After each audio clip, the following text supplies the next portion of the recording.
This podcast is sponsored by Talkspace. You know when you're really stressed or not feeling so great about your life or about yourself? Talking to someone who understands can really help. But who is that person? How do you find them? Where do you even start? Talkspace. Talkspace makes it easy to get the support you need. With Talkspace, you can go online, answer a few questions about your preferences, and be matched with a therapist. And because you'll meet your therapist online, you don't have to take time off work or arrange childcare. You'll meet on your schedule, wherever you feel most at ease. If you're depressed, stressed, struggling with a relationship, or if you want some counseling for you and your partner, or just need a little extra one-on-one support, Talkspace is here for you. Plus, Talkspace works with most major insurers, and most insured members have a $0 copay. No insurance? No problem. Now get $80 off of your first month with promo code SPACE80 when you go to Talkspace.com. Match with a licensed therapist today at Talkspace.com. Save $80 with code SPACE80 at Talkspace.com.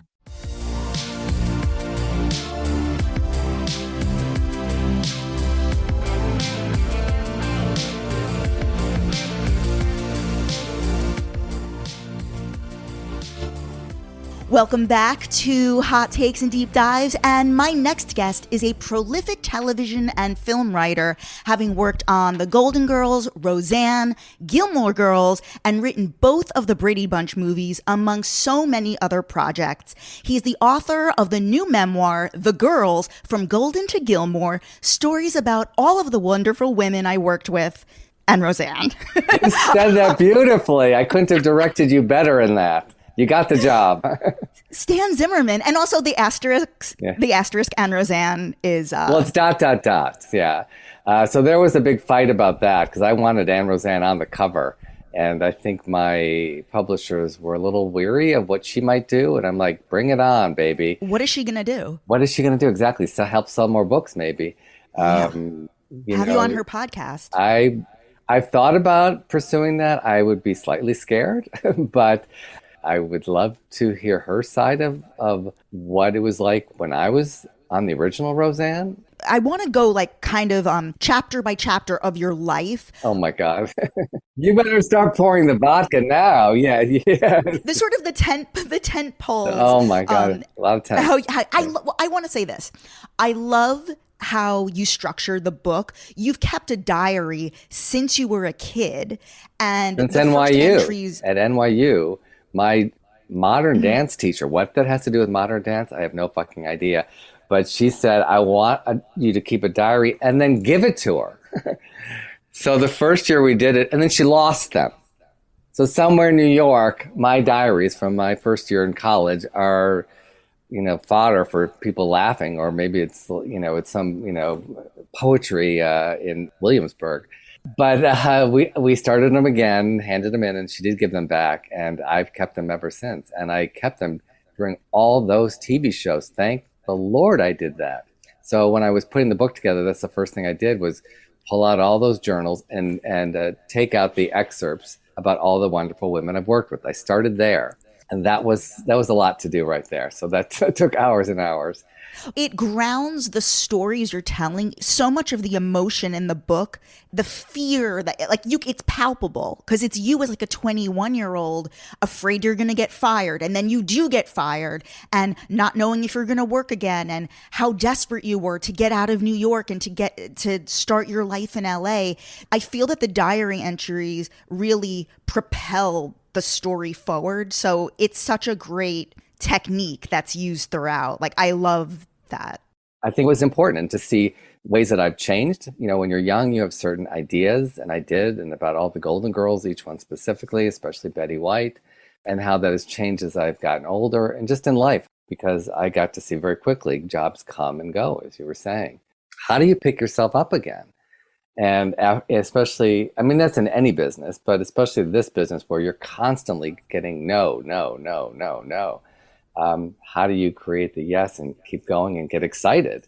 Before we get into Roseanne and the Golden Girls, I actually want to start with the Brady Bunch stuff. Okay. I saw both of the movies in the theater. I was a huge fan of the Brady Bunch. I guess I must have been in junior high when they would constantly re-air the Brady Bunch on TV Land, and I would record them on VHS. And my best friend and I, we just love the Brady Bunch for whatever reason. And so those movies, I was old enough, saw them in the theater in like 1995, 96. And this was some of the most subversive, to me, it was very clear they were kind of gay movies. Even back then, even like before we were out, like it was 1995, where did the voice and the tone come from? Like, was that from Betty Davis? Because I know that if Betty Thomas, maybe Betty Davis in your eyes. I'm sorry, not Betty Davis. Oh my God, yes. I love that. Yes, Betty Thomas. And now I want to have a cigarette and a cocktail, and I'll make it Betty Davis. I can't even do her impersonation, but a lot of it came from Betty Thomas. So we were the fifth writers on the project. It had gone through many permutations. We did not come up with the idea of the Brady Bunch family being stuck in the past in a contemporary world. That was not ours. But man, we ran to town with that and back, and around to a couple other towns that we probably weren't allowed in. But when we got the gig, it was just going to be a punch-up job, which meant just add some jokes for 2.5 weeks. They hired us for time. Just come in. They were starting to cast. They'd already scouted all the locations, so we couldn't change any locations. But Betty said, anything within the framework of that scene, it's yours. Go, whatever you want to do. They locked us in a closet, so we were back in a closet, figuratively. Yes.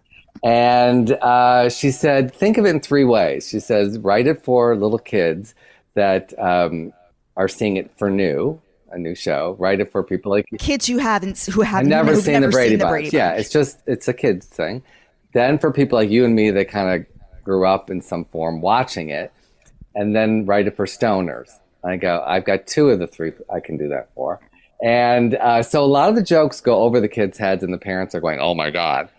And we just kept going, and we just wrote the most hysterical thing. It was probably the most fun job ever because I just love pop culture. So it was feeding into all of that knowledge I've had for years of just taking in every People magazine, every single thing I could read, TV Guide, and everything. And nothing was too crazy for her. We just kept pitching her stuff, and she was like, you know, there were so many little things of like making, there was a rumor that Alice was a lesbian, the actress. So that's why we made her a trucker. I mean, little things like that. There was a few things that didn't get in the movie. We did write a scene where, because Robert Reed was a closeted gay actor. So we did write a scene where the dad was seen going into a West Hollywood bar, which never made it in there. We just if 5 people laughed, that's okay. But that didn't make it in. We desperately wanted Maureen McCormick in the movie, and we heard that she was a country western singer. So we wrote a couple of scenes that they sent to her, and then she kept passing on it. And then I was at the Revolver, which is a gay bar in West Hollywood, and a friend of mine, he owned the place, and he said, oh, someone wants to meet you. He drags me outside, and it's Maureen McCormick with her daughter at a gay bar on a Sunday afternoon.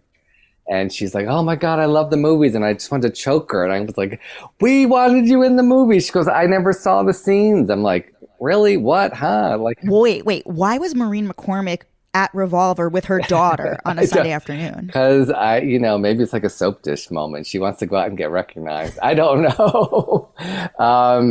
She's a lovely, wonderful, wonderful person. I would love to write something for her. She was super cool.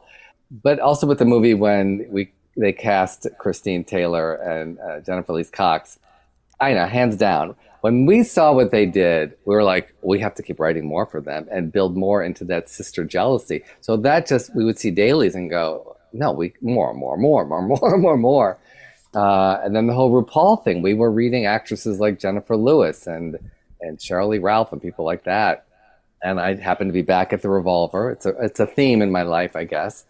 And up on the video screen came Supermodel, and it was a new music video. No one had ever seen this person, and it was RuPaul. And I don't know if it was the vodka talking, but I just heard like a ding, and I came in the next day and I said, Betty, I have Betty Thomas, or Betty Davis. And I said, I have this crazy idea. I know you're probably going to say no, but, and I explained who RuPaul was, and just get the video. She saw the video, had him come in, and he got the part. And now look where he is. Does he thank me? I mean, look what he did for his career. Does he put me on as a judge? No. Nothing. on one of the last takes, you said, have him say to Jan, "You better work." Yeah. Jan, you better work. So, but no one knew that song. Only like a gay guy like me would. And Betty's like, why would he say that? I go, just have a take of it. Just trust me. I just had this feeling like, it was bubbling up in the gay scene. I'm like, yeah, I think it's going to explode. I didn't know it would explode the way it did. And sure enough, she put it in there and she actually got the music. So that you hear that dun dun dun of that song punctuates the scene, which just the people just screamed by the time that movie came out. That video was everywhere. But good timing. Honestly, you did do a lot for RuPaul's career because I think putting him in the Brady Bunch movie opened the door for him then to appear in But I'm a Cheerleader, Jamie Babbitt's movie. And having him back for the Moesha moment in the sequel. So when the sequel came up, I remember we met with Arlene Sanford, who was directing. She says, yeah, it's going to take place in the summer. And she said, the sad thing, it's not at school, so we can't use RuPaul. And I went like, oh no, give me a minute here. I was like, we got to figure out a way. And right then and there, I pitched the whole, I don't know what came over me. And I said, why can't she be at the pool? She lives in the neighborhood. And then all of a sudden, out of my mouth, she has 3 black daughters. That was not written. That was just a look out of my mouth. And it was always in the movie. And that was pretty classic. But for a major studio, But I'm a Cheerleader was still an indie movie. But when you think about it, Sherry Lansing, who was the head of Paramount, was like, just give them $15 million and be quiet and make this little thing. She didn't have a clue what we were doing. And it wasn't until the first screening of it, she was like, oh my God. Then she got the tone. The tone is so specific. You can't really explain the tone. You just have to just see it because it's done pretty straightforward, but just so warped, The stuff with Greg flirting with Marcia, was that a play on Barry Williams, going on that one date? Everything was fodder to be made fun of. Every single thing that happened. Even little things like Florence Henderson was always so fucking sugary sweet. So I just came up with the bit, I said, I have props here. And she's just pouring sugar. And she's talking and pouring and pouring and pouring and pouring. Like, that's not really a joke. It's just a sick thing that it just... Like, why was she always so perky, and sweet? So that, I didn't know, are people going to get it? I didn't really care. I thought it was funny. That's why when you're watching, you're going, oh my God, that's happening. Or Alice walks into the refrigerator. I mean, like, it was crazy shit. What's interesting, you reveal in your diary entry for A Very Brady sequel, you actually didn't love, you're like, it seems like we're the only people who don't think this is fun. Like, you all agreed that the Brady Bunch movie was hilarious, but it seems like, according to the diary, you weren't that thrilled with the sequel. It was fun. It was good. It was, to me, some people like it more than the first one. I don't get it. I love the first one. I get there were so many great things in the second one, but it's hard to recapture the exact same excitement. And then we pitched desperately. We wanted like Netflix or somebody to make a half-hour series called The Brady Ladies, using Jennifer Lee Cock, Christine, and Olivia Hack as those sisters, and they're stuck now in the 80s, and they moved to West Hollywood, divorced, widowed, and of course Jan was never married, and they all live together in West Hollywood in 2024. I think it's a hit show. I cannot believe they won't give us 6 episodes to make it. They literally don't even want like a spec script. They don't want anything. Nothing. What would it hurt to write a pilot? Just see a script. So zooming back in time, you graduate. So you initially went to NYU for acting. And that is where you met your writing partner, who was in journalism school, I believe. And it seems like immediately you recognized in each other that you were kindred spirits and you had the same sense of humor. And you have remained writing partners throughout your entire Hollywood career. Decades. Which is insane. Yeah, it is insane to still. We're probably the longest writing partner duo, and that we were just hired last year to do a Lifetime Christmas movie, Ladies of the 80s, with 5 divas. Very on brand for us. That was exciting. I like Jim saying, oh, I don't want to do it. I go, come on, we just need one more job. One in this decade. I just want to have the recurring theme is Jim doesn't want to do the job. Exactly. Yes. That's the recurring theme. And he used to say to my mother, it's like, oh, your son keeps making me work. I know, it's terrible. I'm sorry. I also love how forthcoming you are with the politics of Hollywood. Namely, people can spend their entire careers never getting anything made, but if you, so long as you like, you can keep, it seems like you can keep getting hired to write shitty scripts that never get made, and you can pay your rent on this your entire life in Well, Hollywood. let me just hold you there. You can Okay. get paid to write brilliant scripts that never get made too. Okay, so it's not just shitty scripts that don't get made. There are a lot of brilliant scripts out there. I've got, I want to say a trunk, but a computer filled with them. And that's just part of, for whatever reasons. Like we did a really cool live action Jetsons script for director Pete Siegel. Who wouldn't want to make that? That would be a huge success. So for whatever reasons, things just didn't happen. And a remake of Valley of the Dolls that Betty Thomas was directing.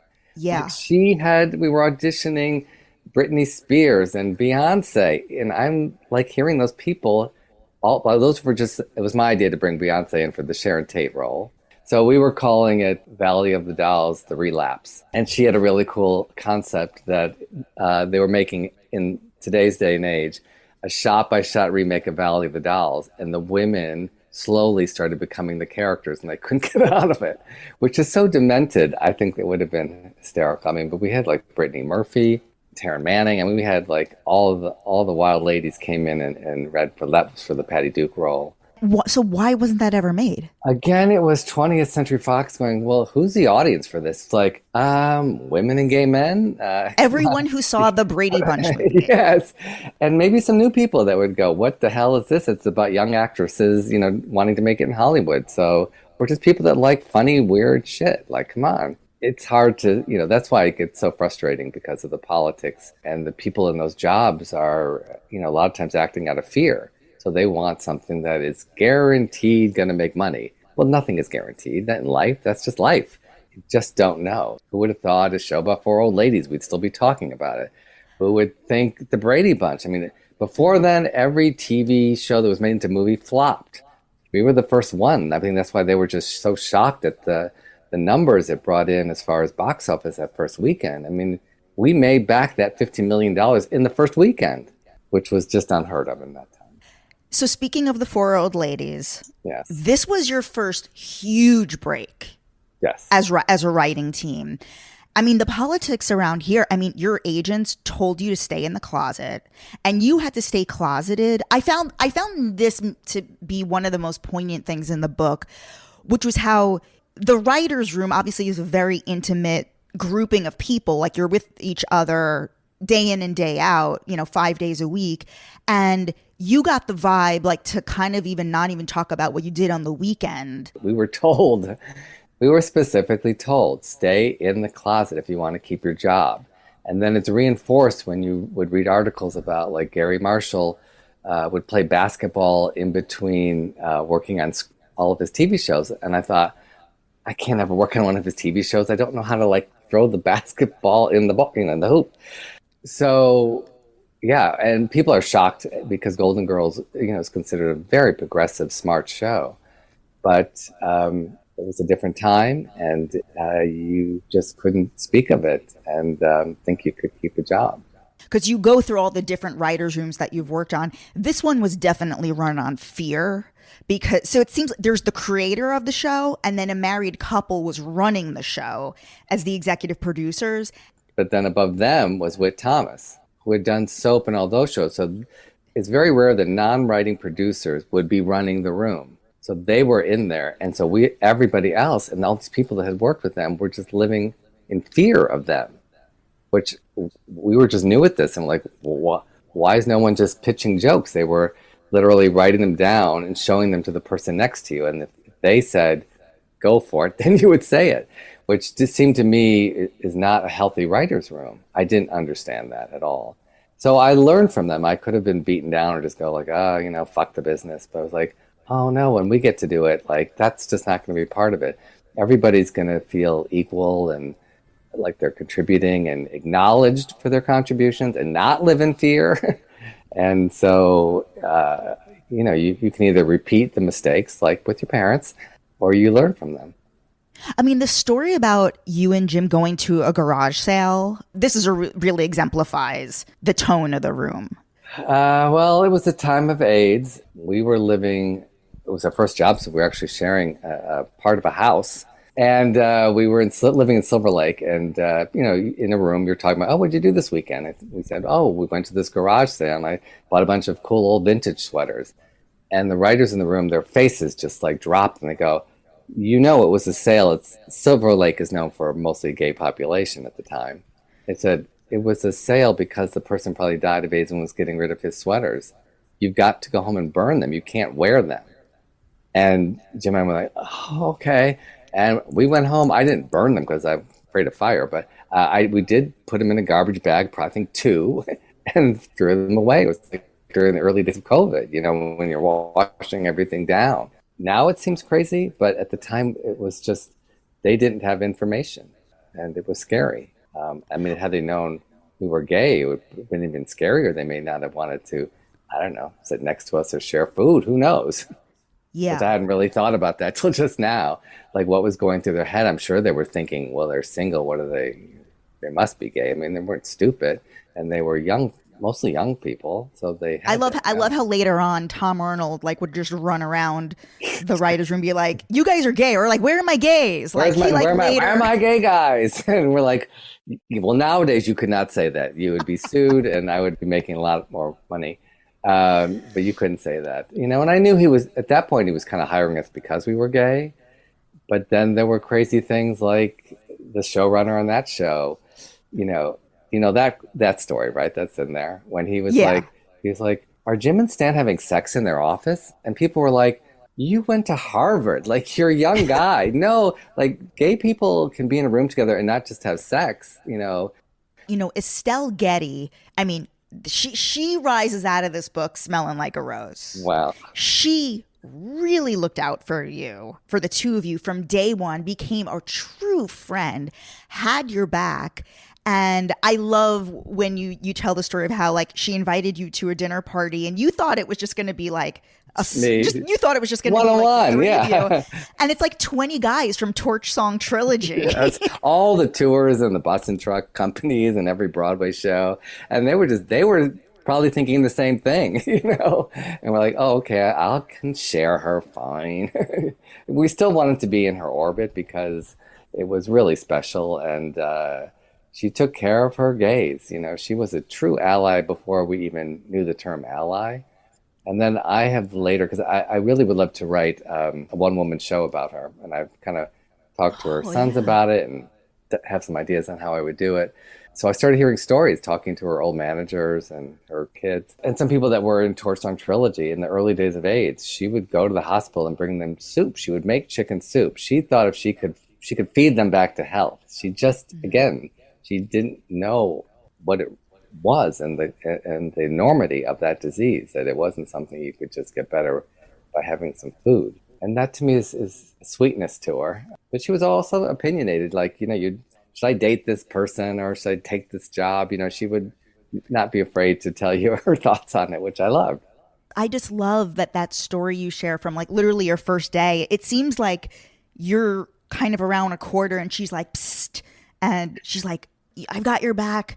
You're one of us. And you thought she meant Jewish. And she's like, no, she's immediately sensed that you were gay, and she knows. She knew. She was in off-Broadway theater. She, working with Harvey Fierstein. You don't get gayer than that. So she could smell us. And but I love the idea that she was like, you have a safe space with me. I'll watch you. And I always, have wondered since writing the book, thinking, did it ever come up with Bea and the other women? Because Bea was very supportive of gay people, and she gave money to open a house for LGBTQ in New York, which I think is still going on. Did it ever come up? What would she have said? I don't know.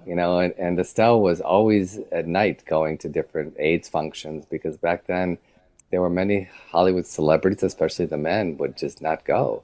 And she was one of the few people that showed up and helped raise a lot of money. So you specifically wrote on the very first season of the Golden Girls. Yeah. And some of your episodes include the flu attack, adult education, and Blanche and the Younger Man has an interesting story. This is kind of how you were hired. Like, you kind of pitched a few ideas to the producers when you were kind of interviewing, and they kind of like were ready to throw you out of the room. And then it seemed like at the last minute you were like, what if Rose's mother comes to visit? I don't know if they still do it this way, but back then they would give out a few freelance episodes, and then if you wrote a good freelance episode, they'd bring you on staff.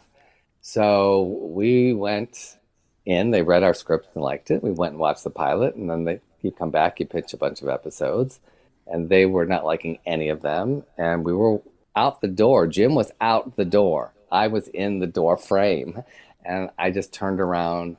I didn't want the moment to go away. And I didn't even know the show was going to be big. I just liked the actors in it, I thought. And it was a funny show, a funny pilot at that point. And just threw that out. And they just kind of paused.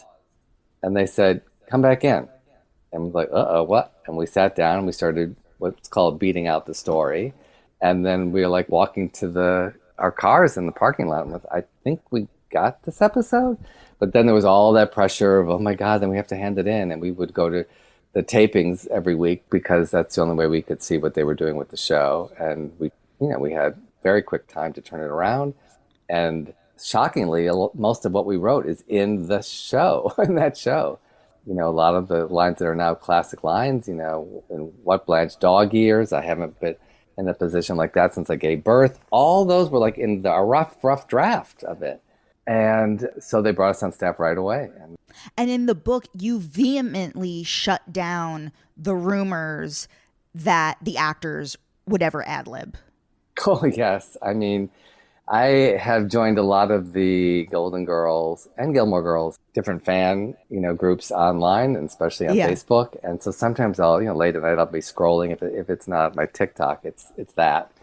And there'll be, oh, I love the scene when the girls all ad-libbed around the table about I'm like, no, I start typing in. That was and now other people have joined in and like script supervisors and sent pictures of the script with the exact words. And I say it's a testament to those ladies that it seemed like ad-libbing, that it's so real. But season 1, they said every word. A through line throughout the book that I love is your friendship with Sandra Bernhard. And so it seems like you initially meet shortly before she goes to New York to start the off-Broadway run of Without You, I'm Nothing. We had run into each other at a club called The Pink. Sandra and I just hit it off. And then for some reason she called me and she says, I'm having a going away dinner and I'd love you to come there. And I'm like, and we connected because we were both from Michigan and Jewish. And people were always scared of her. And to me, she was like, we would have been friends in high school. She was just like that girl, like I feel like you would have been. We would have just been, maybe smoking pot somewhere, in the car, in your car, because you probably drove. You did, didn't you? Oh, wait, here's the kicker. I just very quickly, only because you bring us up, we're going right back to Sandra. Yeah. So something that like literally shocked me, like in the first few or like right when you get to New York, you mentioned 2 things that like blew me away.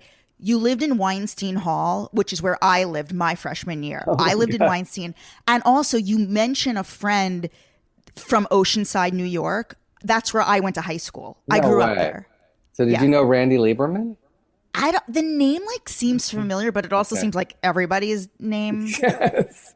Maybe I'd have to like know who her kids are. Okay. But anyway, I just had to share that because I was like, whoa, like this is like that's very weird. Interesting. Yeah. So she would take me home on weekends. The train, Rockville Center. Yes. You know it. And that's when we like, get up. We're here. But back to Sandra. I mean, we could talk about Randy. So this is the thing about Sandra that I was dying when I was reading this, because honestly, I was hanging on every word of this book. Listen, there are going to be a lot of flop podcast hosts who are going to interview you for this book. Yeah. I guarantee you none of them read this with such a fine-tooth comb as I did. I'm seeing. I love what you're picking out. It's different. I've done a few podcasts now about the book, but you're the first one picking out really the minutia of like the writer's room and getting the pain of it, you know? No, everyone who has interviewed you, they are hacks. I'm telling you, like I thought so, yeah. I know what I'm doing here.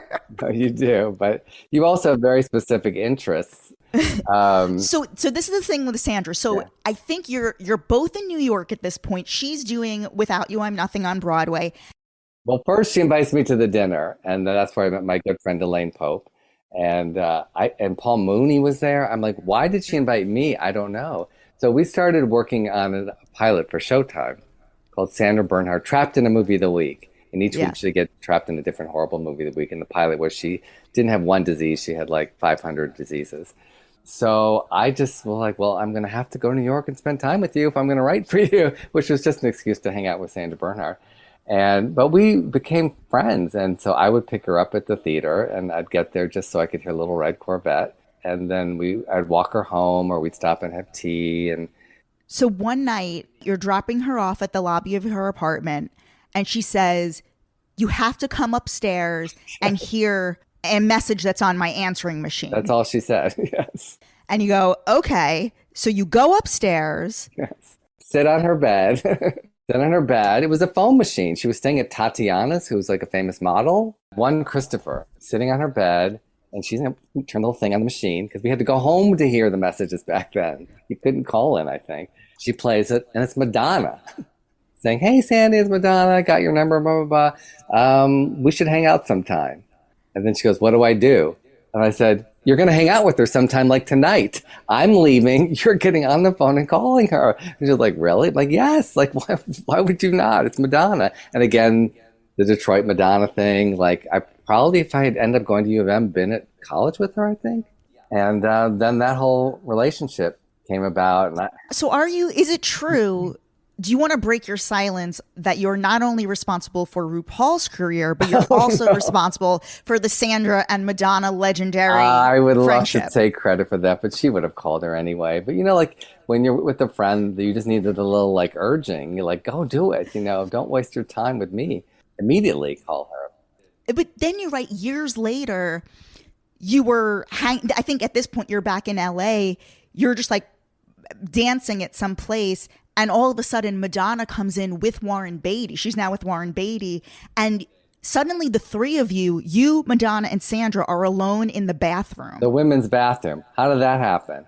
Like, you tell me. What? I don't know. I don't know. Why was I in the women's bathroom with them? I mean, Sandra must have just like said, come with us. I guess. I don't remember. I was just like, yes. And then we're in the bathroom and I feel like Madonna was on the sink or something. And, you know, we just started making fun of Sandra, I think. You know, I wanted to be pals with, I wanted to connect with Madonna. Like, you know, she should like me. Jesus Christ, why wouldn't you? And, you know, it's just silly and funny. It was so like normal. It was just like, just people hanging out. And you know, when people say, oh, you name drop, I'm like, I can't change the names. That's who I was in the bathroom with. I'm sorry. Like, what am I supposed to say? You know, it's Sally McGillicuddy. It was Madonna, you know? That's what it was. I don't take it for granted. I feel lucky and that I got to, you know, watch those little moments of history and like, you know, seeing Warren Beatty just like sitting in the corner going, just dance so we can go home and fuck, you know? Was he acting exactly the way he acts in Truth or Dare? He was just beautiful. You know, that was like a prime for, I think, him. We saw him once on the 20th lot. He's just one of those people like Jane Fonda, like you see in person, and you just go like, whatever you want to do, you know? And then I remember Sandra telling stories about, I guess he called her, you know, like, hey, sweetie, come over. And I'm sure she's told those stories.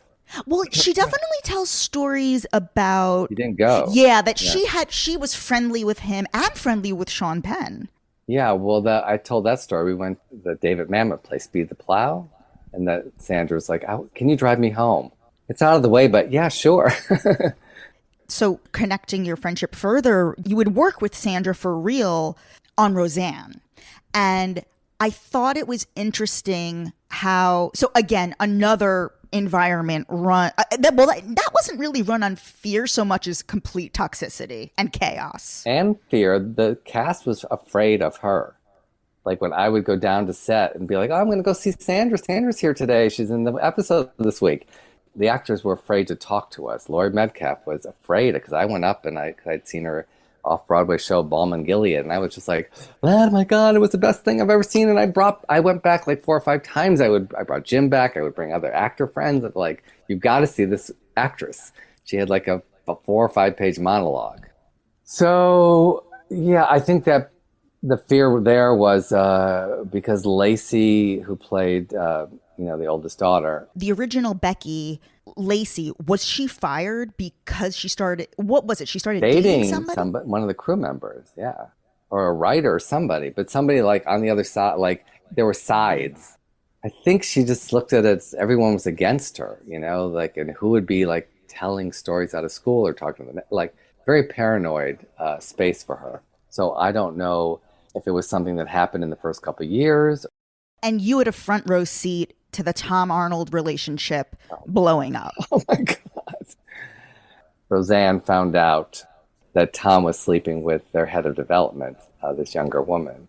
And instead of getting rid of her, that's when Roseanne said, we're going to have a 3-way marriage.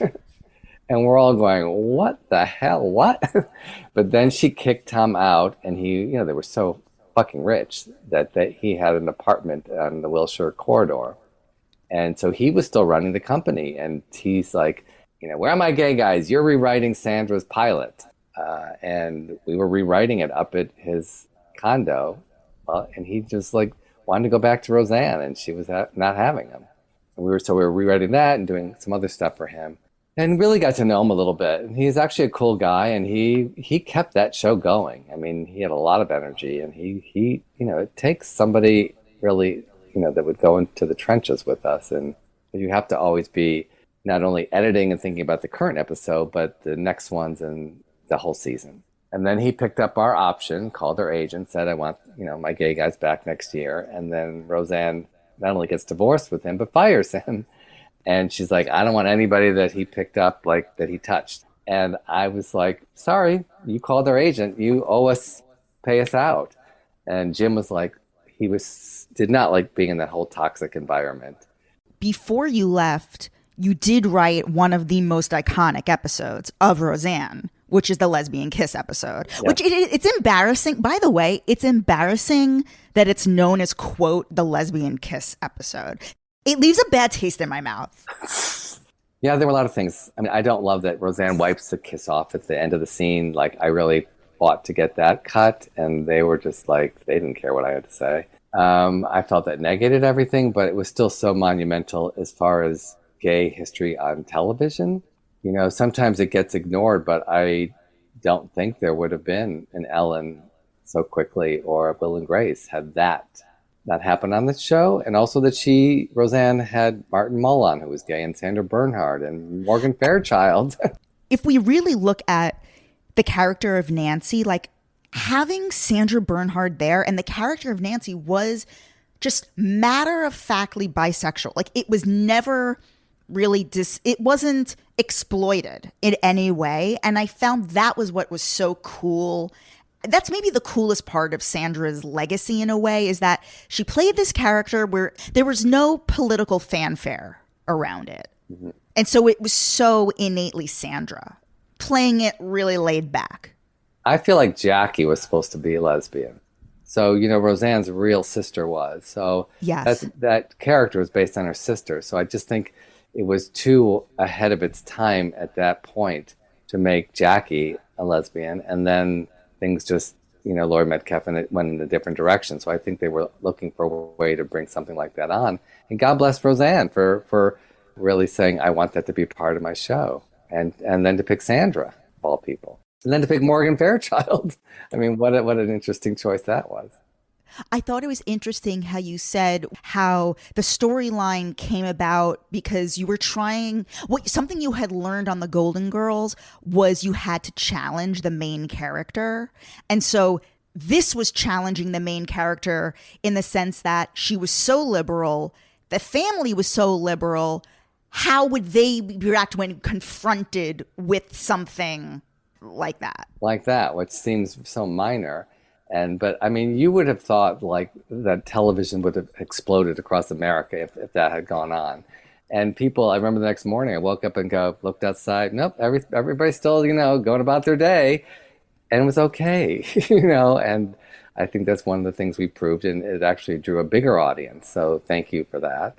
And we were able to raise money for GLAAD organization. We had a big benefit and a lot of media. That was my first real brush with that. Was ABC always on board with it? No. They told them because you go through many steps. Here's the episode we want these guys to write. No, they're not writing it. And they're like, well, no, they're writing it.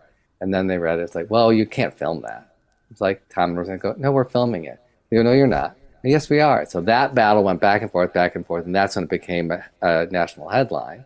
She goes, no, we're filming it. And then she's like, all right, you'll film it, but we're not airing it. And they said, Tom and Roseanne said, we'll buy it back from you, and we'll buy time on HBO, and we'll show it there. And they're like, well, we can't have that happen. And so then, all right, fine, we'll air it, but you got to cut it down. You got to show it from the back of the head, and it can only be so many seconds. I mean, it was all negotiated, and I thought it was going to be cut down to nothing, and they never showed us a copy of the tape of it until the night of it was on the air.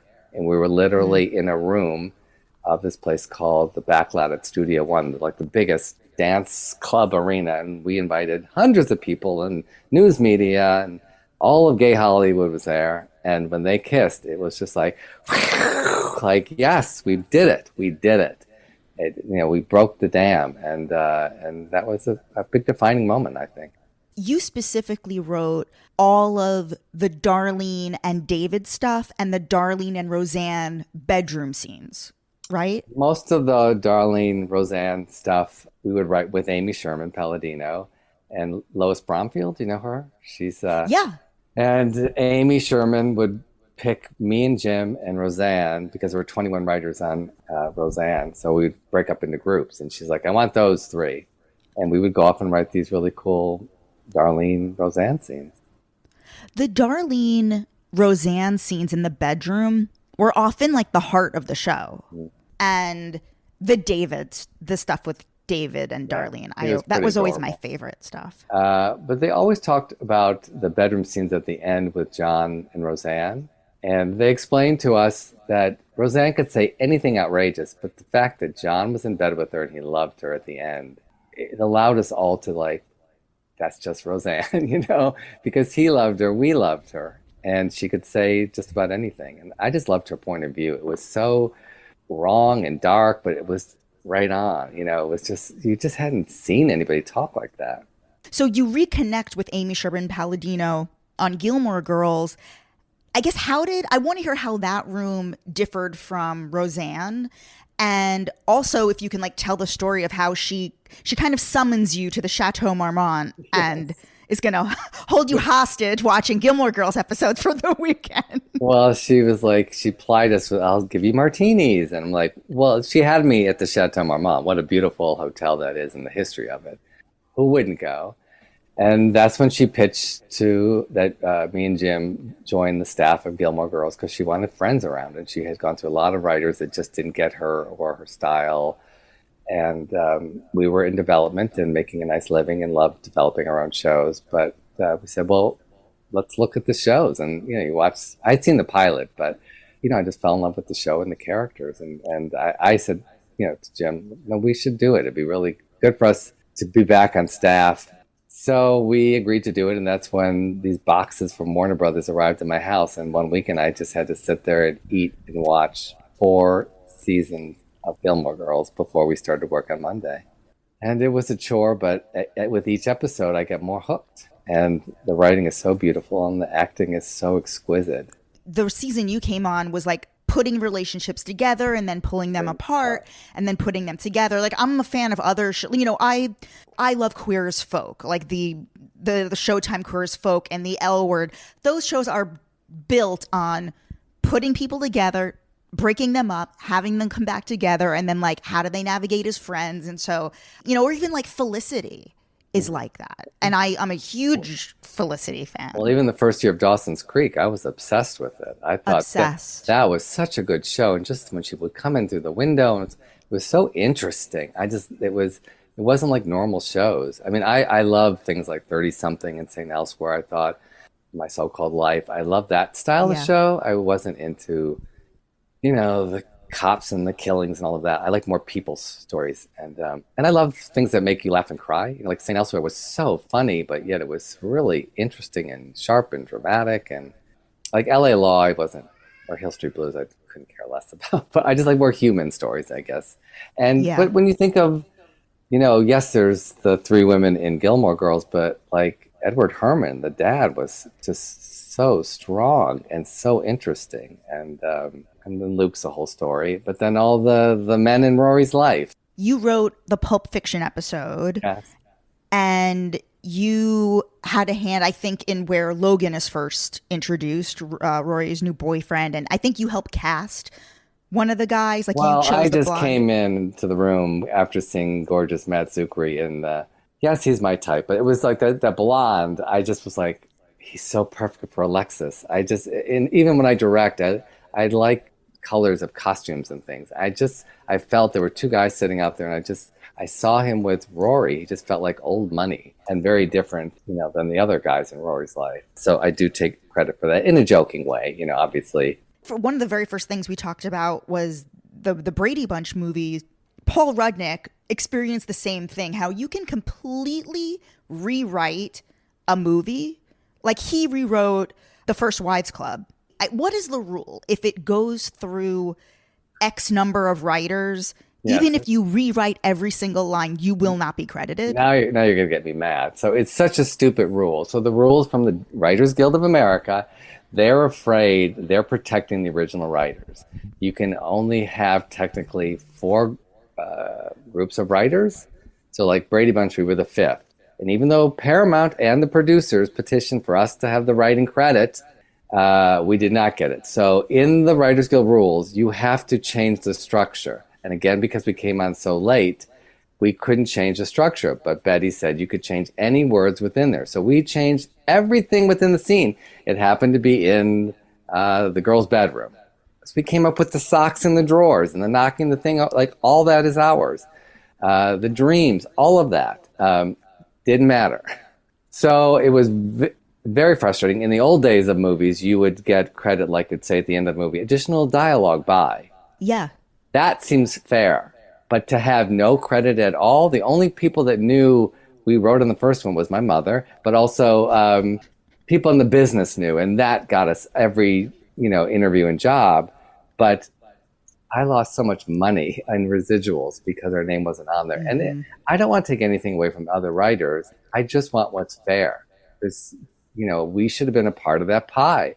That sensibility and that style and the gay voice you hear in it, that's us. There was no other gay people, like our voice in that until us. So it doesn't quite make sense. And I'm sure Paul, understands how frustrating that is, especially when you see other people taking credit. And it was really difficult going to that first screening at Paramount. And everyone's like screaming, and then you see the credits, and it's bartender and dog walker and lawnmower and other writers. No, but writers don't get. That's just our lot in life. We don't get credit, and it's still to this day on the Lifetime movie that we just wrote. They were barely going to invite me to the big premiere party. And then I get there, and then they were not going to have me go on the red carpet with all those 5 ladies that starred in it. And finally I had to go, let me have one picture with them. And then Getty Images comes out with pictures, and it's Donna Mills and Nicolette Sheridan and guest. I was guest. So, I get on my little computer and I email the producer and the head of publicity at Lifetime. And I go, yeah, I'm not a guest. And I did it in a nice way, but I'm like, we were on strike for how many months? You all wouldn't have been here if we hadn't created the story and those characters that came from us. And so it took days of hounding, and it finally got changed. But it is just a writer's lot, I guess. One of my best friends currently, she went back to school to get a master's in television writing. Right now, she's in class right now as we speak. What advice do you have for somebody like her who, she's a stand-up, but for a new writer who's going to be thrust out into the world, trying to get into a room, What advice do you have for somebody like my friend who's like right now in school in one of these programs? Keep writing. I mean, that's the beauty of us as writers. We don't have to wait for anybody. We don't have to, look, what auditions do I have today? You turn on your computer, you create something. You own that. Like, how exciting is that? And nowadays, you don't even have to wait for a network to buy it. You can pick up your phone and you can make it. You can make it as a TikTok. You can make it as anything. During COVID, I ended up starting to teach some sitcom writing classes online, and they kind of exploded into, I ended up teaching like 4 classes a week, and it was from pitch to page in 3 sections. One was just pitching for a bunch of weeks, then just outlining and story, and then just write the first cold open, and if you could continue to write more. And then I didn't know it would blow up, and then suddenly people from all over the world are, stuck at home and going, will you teach me? And so it kind of took over my life. But it felt so good to see people be creative in such a difficult time. And also a lot of people had these ideas, some people for like 40 years. And then during COVID, they got to finish their script. They talked me into doing Act 1, Act 2, Act 3. And that was very satisfying for me and cool. But just keep writing and just keep getting it out to people. Film something. Or if you can't find an avenue for it, like we had a couple scripts. We had a show called Skirt Chasers about a lesbian and her estranged father who both fuck up relationships because they cheat on their girls. Okay. And we did Barry Bostwick and Elizabeth Keener from The L Word. Oh, I love her. Yeah, and she's fantastic. And Meredith Baxter, and we had Leah Delirious singing the theme song. I'm a Girl Watcher, you know that song? I'm a Girl Watcher. Yeah. She covered that for us. She was like, just give me money for my musician. Oh, that's amazing. It was just such a cool group of people. So we just turned that pilot script that nobody wanted because they said, we made our lesbian half hour for the year. Mm-hmm. You can have, 20 crime shows, but you can have 1 lesbian show. So we turned it into 6 little web series and made it for $20,000. So it can be done. Our script Silver Foxes for a TV series, no network would make it because it was That's old the all gay men Golden Girls? Well, it's an ensemble of older gay men, and people like to easily say it's a Golden Girls-like show, but it is an ensemble of 3 older men and then 1 twink. Nobody knows his name because their old friend, he changes twinks out like Lexuses every 5 years. So why learn his name? And nobody would make it. So we turned it into a play, and now it's been licensed and published. And we had a world premiere in Dallas last year that the exceedingly talented Michael Urie directed. And hopefully it'll come to Palm Springs and hopefully off Broadway and then a series. We're going to go backwards and make it a TV series. And I love that you say that you're kind of like the gay Kevin Bacon. Like you can take any actress. I actually thought like, this would be fun to do with him so the one that I was going to throw, because I didn't know if there was a connection. And then I actually solved, I'm like, and then I solved it in like 2 moves. I was going to throw out Jennifer Beals. Uh-huh. You tell me your connect, and then I'll give you the one that I thought of. Well, the L Word, that's easy. No, but what's your connection? Well, Elizabeth Keener. Before I knew you worked on the Elizabeth Keener thing, I was going to say you worked with Amy Sherman Palladino on Gilmore Girls, and Jamie Babbitt executive produced. Yes, she did, Jamie Babbitt. Gilmore Girls, and she wrote and directed episodes of the L Word. There you go. But you got it in a faster move. I did. I love the L Word. Do you? I thought it was kind of insane. I thought just in a funny way, in a showgirls kind of way. The things they would get so mad about things. It was kind of in a very heightened way. But I just loved watching Alan Cumming. How about Closer to That? Yes, he wasn't in it, and we wrote a pilot for Alan Cumming, and we wrote for him in Annie. So that's even closer. How do you like that? Boom. I love that. Jennifer Beals, yeah. And we desperately wanted to be on Queer as Folk. We did have 1 meeting for it. And it was a year that they thought they had 1 more year. And then we had a good meeting, and then it didn't get picked up. And that was that. But I love the British version. I love the American version of it. That was another insane show. But I couldn't get enough. No, but Queer as Folk wasn't as insane as the L Word. Queer as Folk was a little bit more, it was actually stylistically done. It was stylistically better. The cinematography was outstanding on Queer as Folk. Yeah. I mean, I love them both, but gun to my head, if I had to pick one, I guess I'm picking the L Word. Yeah, I mean, but it did go out on some ledges on some of the plot lines. I would just be like, wait, what? What was one of them? It was like, well, Shane was always so dramatic. And and then what is she's like, I had a date. And it's like, well, who was she? She was a trapeze artist. I'm like, so you're in a writer's room and you're pitching occupations. So occupations of who she dated, but trapeze artist. Yeah, put that down. Like what? In my list, trapeze artist would be like 50th, but on the L Word, it's number one, and I loved it for it. Sandra was on the L Word as well. Oh, there you go. Come on, picking the harder one. I know. I thought I picked the toughest one in all of Hollywood. It turns out it's like the easiest. Yeah. I could do an hour with you just on the L Word, but I won't take up your whole night. We should do a watch party. Just watch and do like a commentary on old episodes of the L Word. I would love that. That would be so fucking funny because I just adored that show. But you're in New York, right? I'm in New York. Well, you come to my book signing April 16th at the Drama Friggin' Bookshop. I'll be there. I adored that store as a kid and would just spend hours just like drooling over the scripts, the posters. The fact that I have some scripts there is just, I still can't believe it, and I can't wait to be there. So we'll do that. We'll go grab a drinks with some pals. Maybe we'll get Sandra there. Oh, listen. Alan Cumming. We'll have a whole L Word thing right there. My dream. You're making my dreams come true. Yes. Stan Zimmerman. The book is out February. It's like right in the middle of February. It's available 13th. For pre-order right now. Right now. Buy it now, but it comes out the 13th. Did you record the audiobook? Not yet. Supposedly, this whole world of book are new to me. So I've been told that we have to sell 5,000 units before they'll let me do an audiobook. If they'll pay for it, let's put it that way. I could do it tomorrow if I, foot the bill. But now I sound like Jerry Lewis and raise some money so I can read the book. But you'll probably say, get Michael Urie to read me. No, we want to hear you read. We want to hear you tell these stories. The lovely voice of Stan Zimmerman. Yeah. I want to hear your vocals on the track. Oh, okay. I'll have to pay you for that, I think. Thank you so much. This was so great. So great to meet you, and I hope to see you soon.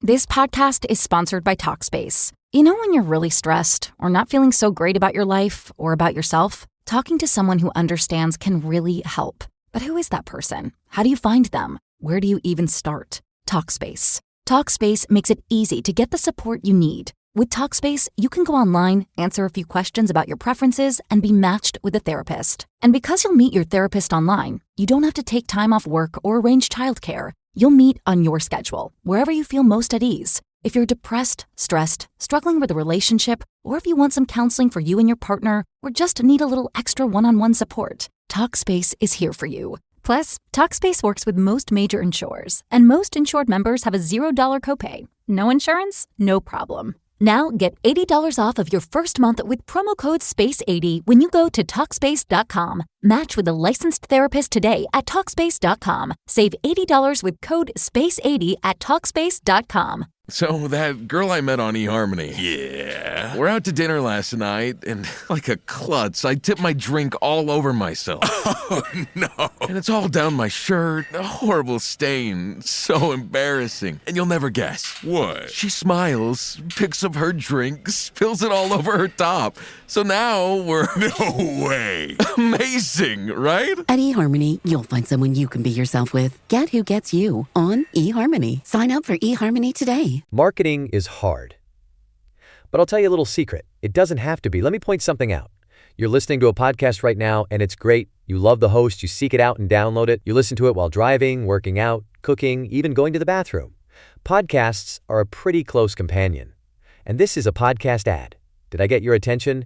You can reach great listeners like yourself with podcast advertising from Libsyn Ads. Choose from hundreds of top podcasts offering host endorsements, or run a pre-produced ad like this one across thousands of shows to reach your target audience and their favorite podcasts with Libsyn Ads. Go to libsynads.com, that's Libsyn, ads.com today.